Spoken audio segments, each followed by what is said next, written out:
Olha aí. O pessoal fala que o Brasil não tem nada, mano. Isso é louco, olha isso aqui.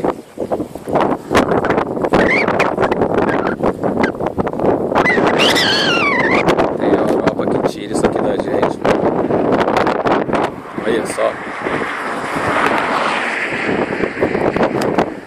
E o São Francisco, hein? Nem tá cheio.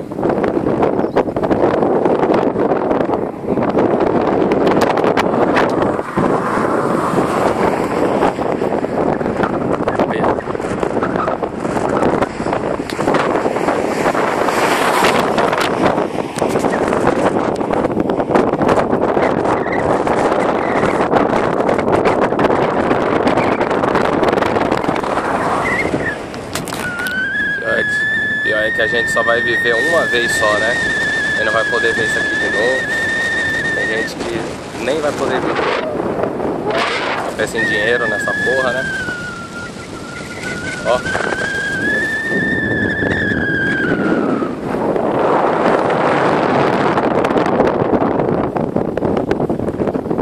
É, Marcelo, valeu a pena.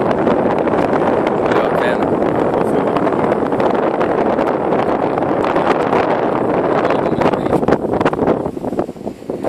Ai meu Deus, daqui 3 horinhas a gente tá em Pernambuco.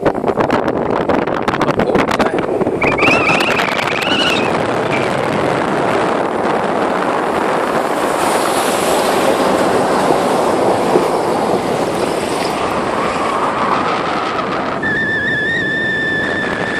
Que demais, viu?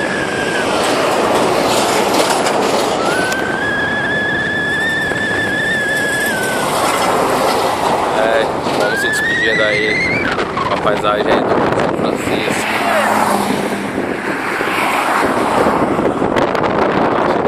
300 km ainda pela frente. Fui.